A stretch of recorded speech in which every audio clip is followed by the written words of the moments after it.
Brought to you by International Institute of Hotel Management. কর্মসংস্থান ও skill এই দুই বিষয়ে যে বিশেষ গুরুত্ব দেওয়া হয়েছে তা বাজেটের শুরুতেই উল্লেখ করেন অর্থমন্ত্রী নির্মলা সীতারামন। বাজেটের শুরুতেই তিনি উল্লেখ করেন ফর্মাল সেক্টরে নতুন কর্মীদের জন্য কি কি স্কিম আনছে সরকার, কাজে যোগ দিলে কি কি সুবিধা পাওয়া যাবে তা উল্লেখ করা হয়েছে। সেই সঙ্গে জানানো হয়েছে ইন্টার্নশিপের সুযোগের কথাও।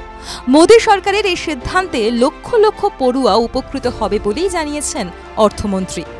সীতারামন ঘোষণা করেছেন প্রধানমন্ত্রীর বিশেষ প্যাকেজের অধীনে পড়ুয়ারা বিভিন্ন সংস্থায় ইন্টার্নশিপের সুযোগ পাবেন। দেশের ৫০০টি বড় সংস্থায় সেই সুযোগ দেওয়ার কথা বলা হয়েছে। সেক্ষেত্রে ১২ মাস অর্থাৎ ১ বছর পর্যন্ত হাতে কলমে কাজ শেখার সুযোগ পাবেন পড়ুয়ারা। যারা ইন্টার্নশিপ করবেন তারা মাসে মাসে ৫,০০০ টাকা করে ভাতা পাবেন। ১ কোটি পড়ুয়াকে দেওয়া হবে এই সুযোগ।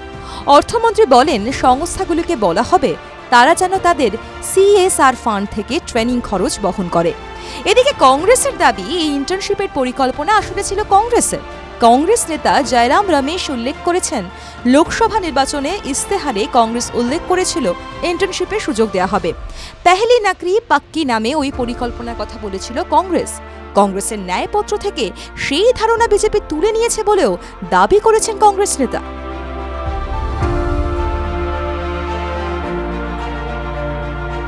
TV9 Bangla Digital.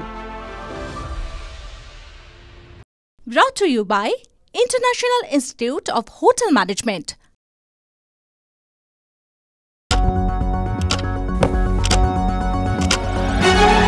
রাজনীতি শুধুই কি রাজার নীতি?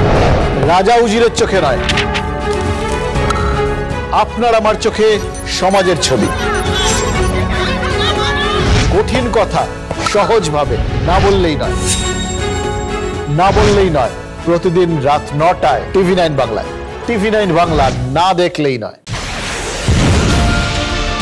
রাজনৈতিক তরজায় টকশোয়ের হট্টগোলে হারিয়ে যায় কিছু গুরুত্বপূর্ণ খবর, দেশ বিদেশের না জানা খবর যা চমকে দেবে আপনাকে। সেই খবরই নিয়ে আসি আমি আপনার সামনে। আমি অনির্বাণ চৌধুরী। দেখুন স্ট্রেট কাট, সোম থেকে শনি রাত ১০টায় TV9 বাংলায়।